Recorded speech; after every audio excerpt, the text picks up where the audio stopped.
කාලයට අපිට නිතර අහන්න දකින්න වෙන දෙයක් තමයි සූර්යයා මීන රාශිය නම් මේෂ රාශියට ගමන් කරනවා කියන එක.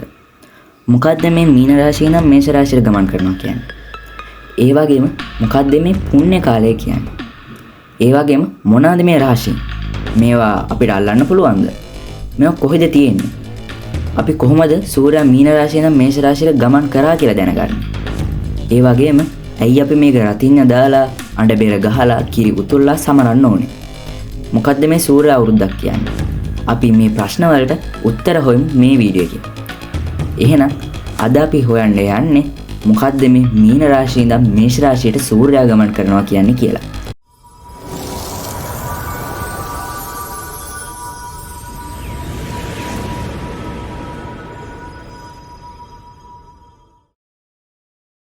ඔයගොල්ලෝ දන්නවා තාරකා විද්‍යාවේ තියෙනවා තරු රටා කියලා જાතියක්. මේ තරු රටා හැදෙන්නේ රාත්‍රී අහසේ පිරිහිටන තරු අපි මනංකල්පිත රේඛාවල යා කිරීමේදී සෑදෙන රූප මගින්. මෙහෙම අපිට තරු රටා 88ක් හම්බ වෙනවා. නැත්තම් මෙහෙම තරු මණ්ඩල 88ක් අපිට හම්බ වෙනවා. ඒ වලින් කිහිපයක් නම් මෙසේ.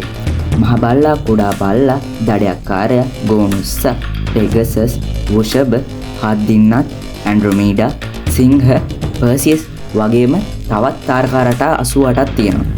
මේ තාරකා රටා 88න් තාරකා රටා 12ක් විශේෂ වෙනවා. මොකද මේ තාරකා රටා 12 පිහිටන්නේ අපේ සූර්යාගේ ගමන් මාර්ගයේ. ඕගොල්ලෝ දන්නවද අපිට රාත්‍රී අහසේ නැත්තම් දිවා අහසේ බලන් ඉද්දි අපිට පේනවා මේ හැම තාරකා රටාවම නැගෙනහිරින් පායලා බටහිරින් බැහැලා යනවා. මේ වගේම තමයි අපේ සූර්යයත් නැගෙනහිරින් පායලා බටහිරින් බැහැලා යනවා. මෙහෙම බැහැලා යද්දි සූර්යයා හැමදාම බහින එක මාර්ගයක් තියෙනවා. මේක සූර්ය ගමන් මාර්ගයක්. මේ සූර්යාගේ ඒ ගමන් කරන මාර්ගයේ පිහිටන තාරකා රටා 12ක් තියෙනවා. මේවා තමයි අපි රාශි කියලා හඳුන්වන්නේ. රාශි 12 පිළිවෙලින් ගත්තොත් මේෂ රාශිය, වෘෂභ රාශිය, මිථුන රාශිය, කටක රාශිය, සිංහ රාශිය, කන්‍යා රාශිය, තුලා රාශිය, වෘශ්චික රාශිය, ධනු රාශිය, මකර රාශිය, කුම්භ රාශිය, මීන රාශිය විදිහට අපිට හඳුන්වන්න පුළුවන්. ඕගොල්ලොන්ට දැන් පැහැදිලි ඇති මේ රාශි චක්‍රයේ මේෂ රාශියයි මීන රාශියයි කියන්නේ රාශි චක්‍රයේ තියෙන පළවෙනි වගේම අවසාන රාශි දෙක කියලා. ඉතින් මේ රාශි දෙක ඒක නිසා ගොඩක් විශේෂයි.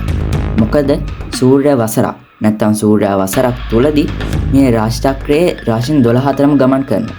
එතකොට සූර්ය වසරක් අවසන් වෙලා අලුත් සූර්ය වසරක් ආරම්භ වෙන්න මේ මීන රාශියෙන් මේෂ රාශියට ගමන් කරන්න ඕනේ. මේක තමයි අපි අලුත් අවුරුද්ද විදියට හඳුන්වන්නේ. ඒ වගේම මේ මීන රාශියෙන් ජ්‍යොතිෂයේදී විවිධ දේවල් හඳුන්වනවා. ඒ කියන්නේ මේ සූර්යයා මේ මීන රාශියට එළඹෙන්නේ මාර්තු 13 ඉඳන් අප්‍රේල් 13 පමණ කාලයේදී. ඒ වගේම මීන රාශිය නිරූපණය කරනවා ජලය, මානසික හැඟීම් වගේම වණය කියන දේවල්. ඒ වගේම තමයි මේෂ රාශියට මේ වගේ ආවේනික දේවල් තියෙනවා. මේ මේෂ රාශියට එළඹෙන්නේ සූර්යයා අප්‍රේල් 13 ඉඳන් 15 අතර කාලයේදී.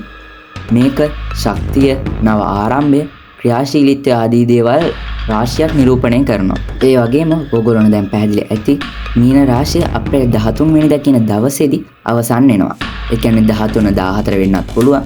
හැබැයි ගොඩක් දුරට 13 වෙනිදා කියන දවසේ අවසන් වෙනවා.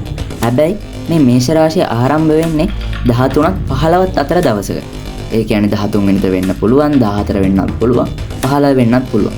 එතකොට හදිස්සියවත් මීන රාශිය 13 වෙනිදා ඉවර වෙලා මේෂ රාශියට 15 වෙනිදා පටන් ගත්තොත් මේක අතරත ලොකු ටයිම් එකක් තියෙනවා. නැත්තම් චූටි කාල ගැප් එකක් තියෙනවා. මේකට තමයි අපි කියන්නේ පුණ්‍ය කාලය කියලා. මේක සංක්‍රාන්ති අතර කාලය කියලාත් හඳුන්වනවා. මෙහෙම සංක්‍රාන්ති අතර කාලයේදී මේක මීන රාශියවත් මේෂ රාශියවත් අයිති වෙන්නේ නැහැ. ඒක නිසා අපි මේ කාලයේදී පුණ්‍ය කටයුතු කරමින් පරිස්සමෙන් ගෙවන්න ඕනි කියලා තමයි ජ්‍යොතිෂ වේදිකයන් නම් කියන්නේ. මේක මෙන්න හේතුව තමයි හැමදාම මේ සූර්යයා රාශි චක්‍රය ගමන් කරද්දී මේ හැම රාශියක් අතරම තියෙන චූටි හිදසක්. මේ හිදස තමයි මෙහෙම පුණ්‍ය කාලය විදිහට අපි පුරවන්නේ. හැබැයි ඉතින් අපි අනිත් රාශින් ගැන ලොකුවට මෙහෙම උත්සව පවත්වන්නේ නැති නිසා අපිට මේ හිදස දැනෙන්නේ නැහැ. හැබැයි මේ මීන රාශිය මේෂ රාශියට යද්දී මේ හිදස අපි අලුත් අවුරුද්දත් එක්ක සමනන නිසා මේකත් උත්සවයක් කියලා තමයි අපි නැත්තම් මේක චාරිත්‍රාක් විදිහට තමයි අපි මේ වෙද්දින් කරගෙන යන්නේ.